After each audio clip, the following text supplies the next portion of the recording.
दुनिया जहां शांति की तलाश कर रही है, वहीं हमारा पड़ोसी देश पाकिस्तान अपनी नफरत की दुकान चमकाने में लगा है।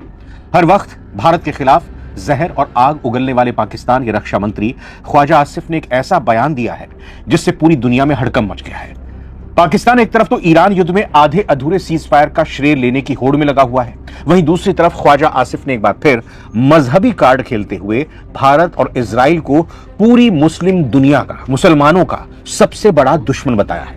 उन्होंने कैमरे के अंदर आंख में आंख डालकर उन्होंने बताया क्या कि भारत इजराइल के साथ फर्मली विद फुल कन्विक्शन वो खड़े हैं। ये दो वर्ड्स बड़े इंपॉर्टेंट हैं, फर्मली और फुल कन्विक्शन। कभी भी भारत के किसी भी प्रधानमंत्री ने, पुराने हो या अभी मोदी जी हैं, इन्होंने कभी भी ये काम किसी दुनिया में किसी के साथ नहीं बोला कि हम फुली आपके साथ कन्विक्शन के साथ खड़े हैं। इंडिया ने दोबारा से इजराइल के लिए, खासतौर पर 1965 में और 1967 की जंग में, तो जो इजराइल ने जो 6 रोज़ा जंग में अपनी परफॉर्मेंस दी, उसमें ना सिर्फ अमेरिका इतना शदीद अट्रैक्ट हुआ, तो इंडिया भी अट्रैक्ट हुआ। उस वक्त उसके ताल्लुकात खुफिया तौर पर बढ़ने शुरू हुए और इजराइल के जो मुख्तलिफ ऑफिसर्स हैं, फौज के ऑफिसर्स, वो छोटी टोलियों में वहां जाकर इजराइल के अंदर ट्रेनिंग भी लेने लगे और टेक्नोलॉजी का भी तबादला होने लगा। फिर 1971 की जंग में भी हम देखते हैं कि इजराइल का मुकम्मल ताउन जो है वो इंडिया को हासिल रहा। इजराइल और भारत मिलकर सिर्फ मिडिल ईस्ट में नहीं बल्कि जनूबी एशिया में जो करने जा रहे हैं, उससे दुनिया में जो अमन है उसके लिए बहुत से नए खतरात पैदा होने वाले हैं। और ये जो सूरत हाल है, इसमें सबसे ज्यादा खतरा जो है, सबसे ज्यादा खतरा है, और पाकिस्तान को भी बहुत खबरदार रहने की जरूरत है। नेतन्याहू कर दिया कि जी भारत आपके साथ खड़ा हुआ है। और क्यों? मसला भारत को फाइनेंशियल आसूदगी का नहीं था जी, मसला ये है कि मोदी जो है वो अपने इक़्तिदार को तूल देने के लिए और पाकिस्तान से अपनी शिकस्त का बदला लेने के लिए हर हरबा इस्तेमाल करेगा। उन्होंने अपील की है कि सभी इस्लामी देशों को एकजुट होकर इन दोनों देशों के खिलाफ खड़ा होना चाहिए। आखिर क्यों पाकिस्तान अचानक इतनी नफरत फैला रहा है? क्या इसके पीछे ईरान अमेरिका सीज फायर को नाकाम करने की कोई साजिश है? नवभारत टाइम्स की रिपोर्ट के मुताबिक ख्वाजा आसिफ ने इस्लामी देशों से एकजुट होने की गुहार लगाई है, सब साथ आ जाइए। उन्होंने कहा कि भारत और इजराइल कभी भी मुसलमानों के दोस्त नहीं हो सकते। जय हिंद दोस्तों, पाकिस्तान हमेशा अपनी हरकतों की वजह से दुनिया में बदनाम रहता है। आप देखें तो मतलब पहले तो फेक चीजें नैरेटिव करने में पाकिस्तान का कोई जवाब नहीं है। आप ऑपरेशन सिंदूर से, जो लोग नए न्यूज देख रहे हैं, ऑपरेशन सिंदूर से ही अगर नोटिस करें तो पाकिस्तान झूठ बोलता हुआ है, कोई दो राय नहीं है इसमें। बट द मेन थिंग यहाँ पे ये आता है कि अब इनके डिफेंस मिनिस्टर ख्वाजा आसिफ ने एक बड़ा बयान दे दिया। उन्होंने कहा कि जी भारत और इजराइल दुनिया में मुस्लिमों को शांति से और अमन से, या कह ले मुस्लिमों को नहीं देख सकते, वो मुस्लिम्स के खिलाफ है। कौन? भारत और इजराइल। आप देखें पाकिस्तान ने सीज फायर कराने की कोशिश की, बुरी तरीके से फेल हुआ। लेबनान वगैरह पे फिर जो है वो हमले शुरू हो गए। रीजन ये था कि इन्होंने आतंकवादी एक्टिविटीज स्टॉप नहीं की थी, और इजराइल का सिंपल सा शब्द है, अगर आतंकवाद बंद नहीं तो फिर ठुकाई चालू रहेगी बिना रुके। ठीक है, तो इसको ये कह रहे हैं कि जी ये भारत और इजराइल जो है ये सीज फायर नहीं होने दे रहे हैं, क्योंकि ये पाकिस्तान ने सीज फायर कराया है, इस वजह से भारत और इजराइल जो है वो सीज फायर नहीं होने दे रहे। ये कह रहा है बेसिकली पाकिस्तान। और इन्होंने बड़ी, भारत और इजराइल नेक्सस है, दोनों जो है जाइनिज्म हिंदुज्म, ये जो है ऐसे हैं तो वैसे हैं। ठीक है, आप देखें पाकिस्तान की कोशिश से बुरी तरीके से फेल हुई। ब्रेंट क्रूड फिर से लगभग आप देखें तो $100 के आसपास आने वाला है क्रूड ऑयल। तो फिर पाकिस्तान की जो इसमें करने की, शांति की, दुनिया में हीरो बनने की, और इन्होंने तो मैं देख रहा हूँ टीवी शोज भी करने शुरू कर दिए कि थैंक यू नरेंद्र मोदी जी हमें दुनिया में वायरल करने के लिए, कि ऑपरेशन सिंदूर भारत ने किया तो हम दुनिया में वायरल हो गए। वायरल तो हो गए, लेकिन एक फेक, एक कॉमेडियन की तरह वायरल हो। हंसते हैं तुम्हारी बातें देख कर। मुस्लिम दुनिया को इस समझौते की रक्षा करनी चाहिए, क्योंकि भारत और इजराइल इसे तोड़ने की कोशिश करेंगे। ये पहली बार नहीं है कि जब किसी पाकिस्तानी नेता ने इस तरह का जहर उगला है, लेकिन इस बार की टाइमिंग बहुत कुछ बयां कर रही है। पाकिस्तानी रक्षा मंत्री ख्वाजा आसिफ ने बुधवार को ईरान में सीज फायर के मुद्दे पर नेशनल असेंबली यानी वहां की संसद में बोलते हुए कहा, अल्लाह करे कि हम शांति और सुलह स्थापित करने में सफल हों। ईरान में जंगबंदी बहुत खुशी की बात है, लेकिन मुस्लिम उम्मा यानी इस्लामिक वर्ल्ड को इसकी रक्षा के लिए सतर्क रहना होगा, सावधान होना चाहिए। मुस्लिम दुनिया को शांति के लिए पैदा होने वाले खतरों से चौकस होने की जरूरत है। मोदी और नेतन्याहू एक दूसरे के स्ट्रेटेजिक और आइडियोलॉजिकल पार्टनर्स हैं। ये एक दूसरे के सियासी इत्तेहादी नहीं है, ये एक दूसरे के स्ट्रेटेजिक पार्टनर्स हैं और इनके पीछे अमेरिका की एक ऐसी लॉबी खड़ी है जिसमें ट्रंप भी शामिल है।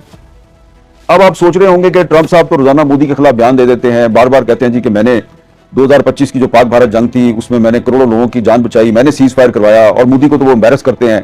तो ये क्या हामिद मीर जो है वो क्या दावा कर रहा है? देखिए, मैं तो पहले भी ये कहता रहा हूं, अब दोबारा आपको कह रहा हूं कि जिस तरह मोदी और नेतन्याहू एक दूसरे के स्ट्रेटेजिक पार्टनर हैं, इसी तरह डोनाल्ड ट्रंप और नेतन्याहू भी एक दूसरे के स्ट्रेटेजिक पार्टनर हैं। और आज नहीं तो कल नेतन्याहू जो है वो ट्रंप और मोदी के ताल्लुकात जो हैं उनको ठीक करवा देगा, कोशिशें उसकी जारी हैं। और यह बात मैं आपको पहले भी बता चुका हूं, आपकी खिदमत में अर्ज कर चुका हूं, ऐसे ही अर्ज नहीं किया, इसकी बहुत सी ठोस शहादतें मौजूद हैं। तो ये जो अब मोदी का दौरा इजराइल है, इस पर अब पाकिस्तान में बहुत से लोग जो हैं वो परेशान हैं। हमारी सेनेट ने एक करारदाद भी मंजूर की है इजराइल और भारत के गठजोड़ के खिलाफ। पाकिस्तान के दफ्तर खारजा ने भी जो वेस्ट बैंक में इजराइल की एक्सपेंशनिस्ट पॉलिसी है उसके खिलाफ एक बयान जारी किया है। लेकिन ये जो पाकिस्तान समेत बहुत से मुस्लिम ममालिक ने ट्रंप के गजा पीस बोर्ड के इजलास में शिरकत की है, इस इजलास में शिरकत के बाद तो ये होना चाहिए था कि कम से कम गजा वाले जो हैं उनको अमन की कोई उम्मीद नजर आती, क्योंकि गजा के नाम पे पीस बोर्ड कायम किया गया ना। लेकिन आप देखें कि इस पीस बोर्ड का इजलास होने के बाद क्या कुछ हो रहा है, क्या वाकयात हो रहे हैं। एक तो इजराइल मुसलसल गजा में जो सीज फायर है उसकी खिलाफवर्जी कर रहा है और फलस्तीनियों का कत्लेआम जारी है। और दूसरा आप देखें कि इधर गजा पीस बोर्ड का इजलास खत्म हुआ और उधर जो इजराइल में अमेरिका का सफीर है माइक हकबी ने एक इंटरव्यू दिया एक अमेरिकी सहाफी को, और उसमें उसने ग्रेटर इजराइल के मंसूबे की हमायत कर दी और कहा जी कि दरियाए फरात से लेकर दरियाए नील तक जो अरब इलाके हैं, जिसमें लिबनान भी शामिल है, जिसमें शाम भी शामिल है, जिसमें उर्दन भी शामिल है, इराक भी शामिल है, सऊदी अरब के कुछ इलाके भी शामिल हैं। तो माइक हकबी साहब ने यह कहा कि इजराइल को हक हासिल है कि इन तमाम इलाकों पर कब्जा कर ले, क्योंकि इसकी बिशारत उसको बाइबल से मिली है।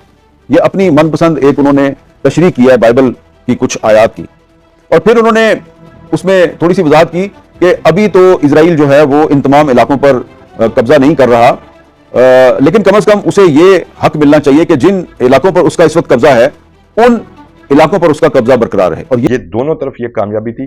और फिर वो मोदी का औरा जो है वो बोल रहा था कि उसने गुजरात में कैसे मुसलमानों को जनाब क्रश किया और किस तरह फिर हिंदू नेशनलिज्म की बुनियाद पर वो आया, वहां जाइनिज्म की बुनियाद पर वो जो अपने सारी सियासत कर रहे थे। फिर उसमें जो है वो 2008 में 8 में मुंबई अटैक भी हो जाते हैं, उसमें यहूदी भी मारे जाते हैं। फिर दोनों का जो है ना वो इंटरेस्ट मजीद बढ़ जाता है। और फिर आप देखते हैं कि उसके बाद ऑनवर्ड एक तो दहशत वार ऑन टेरर अमेरिका की शुरू हुई होती है, एक राइट हैंड बन गया, एक लेफ्ट हैंड बन गया, और फिर क्या क्या नहीं एक्सप्लॉयटेशन हुई। वो ओस्लो एकॉर्ड भी कहीं चला गया, वो फलस्तीनियों की अलहदा रियासत भी कहीं चली गई, और किस किस तरह टेररिज्म की बुनियाद पर फलस्तीन में जद्दोजहद करने वालों को, कश्मीर में जद्दोजहद करने वालों को मुसलमान होने की बुनियाद पर उस तरफ भी और उस तरफ भी कत्ल किया गया, और दोनों की कोलैबोरेशन जारी रही। स्पाई वेयर्स जो हैं वो इजराइल ने बना कर दिए। जो जासूसी के आलात कश्मीर के जो कुचलने के लिए, तहरीक को कुचलने के लिए जो बनाए गए, वो तमाम के तमाम इजराइल के थे। न सिर्फ मॉडल उस तहरीक को क्रश करने का, बल्कि जो साइंटिफिक आलात हैं, रेडार्स हैं, कॉल्स की ट्रेसिंग है, सारा कुछ तमाम का तमाम उसने इंडिया ने इजराइल से खरीदा, और इजराइल भी वहां पर वही कुछ कर रहा था। तो वो वार ऑन टेरर जो है अमेरिका के साथ मिलकर जो है वो आगे बढ़ती रही। अब उसमें जब अमेरिका की खुशनुदी हासिल हो गई तो फिर बात भी बढ़ने लगी, इंडिया तरक्की करने लगा, अमेरिका के डॉलर आने लगे, इंडिया की एक्सपोर्ट अमेरिका जाने लगी, तो बात तो बड़ी ज़बरदस्त हो गई, फ़ायदा हो गया, अमेरिका का ब्लू आइड हो गया, इंडिया को चाइना के सामने खड़ा होने की बातें की जाने लगी, और इजराइल को अरबों के सामने खड़ा होने करने की बातें की जाने लगी। और फिर जनाब अब आपके सामने हैं रिजल्ट, जो बाकी जो रिजल्ट हैं। लेकिन व्हाट्सएप कॉल्स, सिंपल कॉल्स, उनको ट्रेस करना, रेडार सिस्टम, अभी ताज़ा जंग हुई है पाकिस्तान के साथ, कोई और मदद को नहीं पहुंचा इंडिया की, सबसे पहले इजराइल पहुंचा है। इंडिया खुद एक बड़ा मुल्क है, दुनिया का दूसरा बड़ा असला का खरीदार है, लेकिन वो ज्यादा असला कहां से खरीदता है? Russia and then Israel. और इजराइल ने किस तरह मदद की वो आपके सामने है, क्योंकि दोनों का जो मामला है, एक तरफ हिंदुत्व और दूसरी तरफ जायनिज्म, मतलब एक ही है, सिर्फ जो है वो हिंदू या यहूदी होना, वो फर्क है। अदरवाइज मकासद सिर्फ एक ही है कि मुसलमानों को या दूसरी कौमियतों को वापस हिंदू करना और वो जो इलाके उनके पास नहीं है उनको अपने अंदर हड़प करना। ये दोनों का मामला है और ये एक खौफनाक तारीख है। ये कोई इतफाकिया बात नहीं है, ये 50 से एक दूसरे से मिलकर चल रहे हैं। पीएलओ वालों को तो आज भी यकीन ना आए कि भी इंडिया इस तरह भी कर सकता है। अक़वाम मुत्तहिदा में कुछ, नॉन अलाइंड मूवमेंट में कुछ, और of the record under the table खुफिया तौर पर इजराइल के साथ ताल्लुकात 50 से चल रहे हैं। 2003 में तो फिर खुल गया ना, वो जब मोदी आ गया